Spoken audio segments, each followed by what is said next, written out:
roof of Castel Gandolfo. This is the Pope's Summer Palace, although he doesn't come here anymore. This is now a museum. Now, there are some telescope domes here. We're going to talk about those in a moment, but these aren't the first telescope domes associated with the Vatican, are they? Nor is this the first astronomical thing affiliated with this area. If you look across to Monte Cavo, you notice the notch off to the right. On certain times of the year when the sun rises, there will be a beam of light that comes through that notch and hits this side of the volcanic crater, leaving a long white streak, which in Latin is Alba Lunga. Alba Lunga is traditionally the birthplace of Romulus and Remus. So the locals here insist that Romulus and Remus came from here to go down and found the city of Rome. Speaking of Rome, there used to be telescope domes there at the proper Vatican, didn't there? That's right. Astronomy was part of the Vatican going to the medieval universities, but the modern observatory was founded in 1891 by Pope Leo XIII to show the world that the Church supported science, and also to show the world that the Vatican had a national observatory because it was its own nation. And they built the telescopes on the walls of the Vatican. 1929, they finally signed the agreement with Italy so that the Vatican was recognized. This territory was given back to the Vatican, and at that point, the Pope then, who was Pius XI, invited the astronomers to leave the city lights of Rome and come out and build these telescopes. And it was marvelously dark here until the 1980s. At that point, the light pollution even here got so bad that they built a telescope in Arizona. Okay, we'll come to that shortly. But first of all, can we have a look inside any of these ones? Yes, let's take a look up in this one. You'll notice the plaque there in the sunlight. It's kind of hard to read, but the Latin is Deum, deity, God, Creator, God the Creator, Venite adoremus. If you know your Christmas carols, you know what that says. Venite adoremus. Come, let us adore him. Come, let us adore God the Creator. Okay. That's why you do the astronomy, after all. It's not going to make you rich. It's not going to make you famous. It's not going to get you girls. Didn't work for me. What it does do is it gets you closer in touch with the universe and closer in touch with the maker of the universe. Here we are. Okay, I need somebody with a strong back and weak mind. That will unlatch it. You pull here. Oh, look at that. I'm opening it with my bare hands, brother guy. That's probably enough just to get the light in here. This giant piece of equipment was a 1935 Zeiss double astrograph telescope, one of only 4 in the world.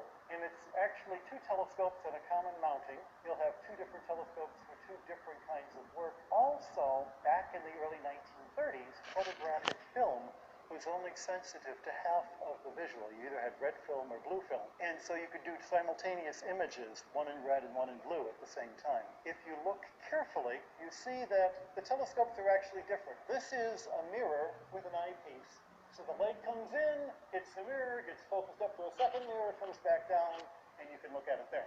This is a big lens, and the lens focuses the light here where you would insert a photographic plate. And so those plates that I showed you in our headquarters, this is where the plates were taken. This was built in 1935 and was in pretty constant use through the 1970s.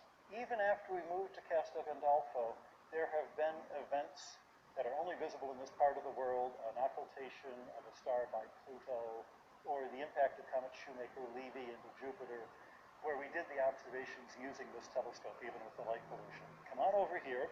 This has been somewhat updated, and yet the actual motor itself is still the original. Turn on the power. 1, 2, 3, 4, and then this is a large amount of direct current power. These are some of them 110 volts and some of them 220 volts because Italy changed from 110 to 220 after the war. We have a clock that helps regulate the telescope. And you can hear it clicking here. And now that all of that is operating, we start the motor itself. Now, the stars are moving in the sky. And in order to follow the stars, taking a time exposure, you have the telescope moving with the motion of the stars. That axis is exactly parallel to the Earth's axis. The Earth is turning one way, the stars appear to move in the other way, so the telescope follows them along. And all all of this apparatus, the clock, the clicking, and even this marvelous gizmo, come on over here, this whirling, spinning, absolutely fabulous bit of 1930s governor technology is to make sure that the telescope is at a constant rate. So, Brother Guy, right now, the telescope is imperceptibly moving with, Exactly. with the Earth. Exactly. The other thing that happens is, as the telescope moves, you've got to be able to move with it. We can go up, Whoa! and we can move to the left, we can move to the right, and, if needs be, we can move the dome to be able to follow the things in the sky.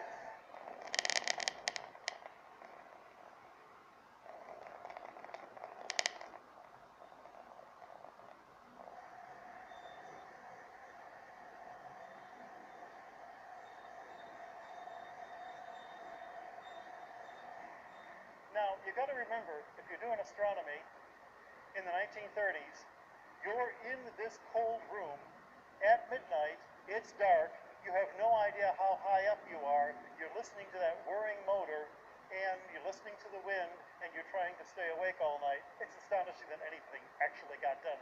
At that time, who was doing the observing here? Are they like priests and brothers, or are they like secular astronomers, or? From the beginning, the observatory was in the hands of clergy. First, there were different priests who had been brought in. By 1905, they brought in a Jesuit. The Jesuits are the largest order, and we all tend to be overeducated. By 1930, they decided to hand the entire observatory to the Jesuit order to staff.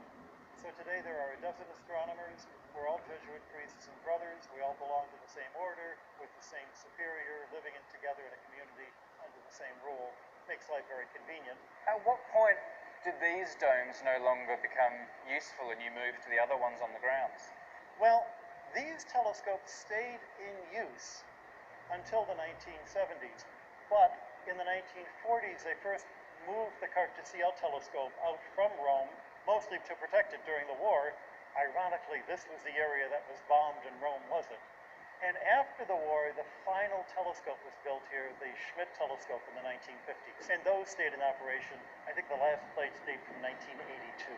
So we're just going to have a quick look in the second dome here at Castel Gandolfo, but this one's actually having some work done in the scaffolding, so we're not going to get a proper look, but we'll have a sneaky peek. So they're actually working on the dome itself, hence the scaffolding. But you can see the telescope, and it's a very different design of telescope from the other one. It actually has a 16-inch lens at the front, making it one of the 100th largest refractor telescopes in the world. This was optimized to look at double stars, to make small things big. Most telescopes don't make small things big, they make faint things bright. That's kind of different from what you normally think a telescope is going to do. But if you think of the Andromeda Galaxy, well, I could never see that, you need a telescope to see it. True. The reason you need the telescope is not because it's small, it's actually bigger than the moon in the sky, but it's much fainter. So you need a big mirror to gather the light and concentrate it onto a photographic plate. A big bucket to catch all. A big light bucket, exactly.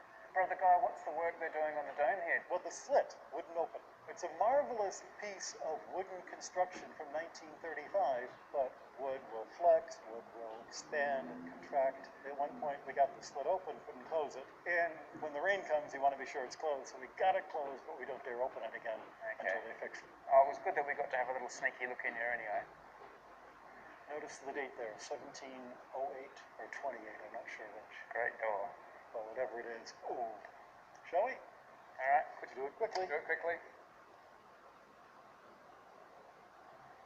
So now we're driving back through the Papal Gardens to where the other two domes are, and we're going to see two more telescopes.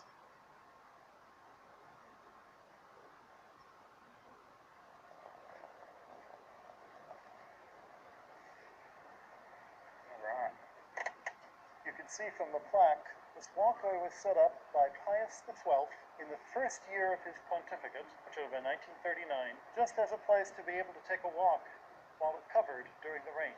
This was built 2 years later, just this side of it originally. Come on in. This is underneath the Carte du Ciel dome. Right. And the two telescopes in this building now are the Carte du Ciel, which dates from 1891, and the Schmidt telescope from the 1950s. Both of them were used photographically, both photographic cameras. And where we're standing right now used to be the location of the darkroom. You would have a darkroom to prepare the photographic plates before taking them upstairs. And over there was the bathroom. One day, Father McCarthy is working in the darkroom when he sees the door about to open, somebody from the outside, and he shouts, "Shut the door! Who the heck do you think you are?" And the voice from the other side, "Sorry, just looking for the bathroom." Pope Paul VI. When you gotta go, you gotta go. When you come this way, you'll see why this place was built. Wow. Remember that 1891 telescope to photograph the sky, the Carte du Ciel? This is the telescope. Okay, Brother Guy, before we talk about it, can we open it up so James gets more light? Absolutely. This one we have a modern motor. So Oh, look, it's beautiful. Oh, wow. now the actual motor that drives the telescope is not the original. It dates instead from 1936. This is a photograph of the telescope about 1900 with Father Lace doing the observations. Those wooden steps are those wooden steps. This telescope is that telescope. It's been painted white in the last 120 years. This clock is this clock, and that guy's beard is also right here. So, Brother Guy, this is called the Carte du Ciel telescope. Why is it called that? What's this all about? About 1880, somebody took a photograph of a comet with a telescope. Really exciting stuff. And then they noticed that in the background of the photograph you could see stars down to 7th or 8th or 9th, faint stars. And someone had the idea, why don't we photograph the entire sky as a way of finally measuring the positions of faint stars? It was such a big project, no one observatory could do it. So they opened it up to all of the national observatories around the world, and the Vatican wanted to be recognized as a nation, so they said, count us in too. Everybody bought identical telescopes. It actually is two telescopes. There is a smaller lens about so big that you look through, this is the eyepiece, and then a bigger lens about 12, 15 inches across that directed the light down to here where you would put a photographic plate. So you would guide the telescope to make sure it was in the right spot with the eye, and then you take the photographic plate, make your exposure, move it to the next location, make the exposure, and it only took about 25 years to make all of these different exposures. Because you wanted to be able to go back and fix and change and adjust, they wanted to keep the telescope alive and working, and by 1929, light pollution in Rome made it impossible to use this telescope in Rome. So in 1942, they moved it out here to Castel Gandolfo and made actually the final images, to some extent, some were being made as late as the 1970s. So here's the shutter. So once the plate's been put in, expose, and then... And of course, it was all run on a motor, but in the 1890s, it didn't have electric motors. So what they had was a clockwork and a falling weight that actually fell through the pillar holding that end of the telescope. The current electric motor was installed last year. This telescope is a completely functioning, absolutely beautiful piece of work. I observed with it 2 nights ago looking at the moon.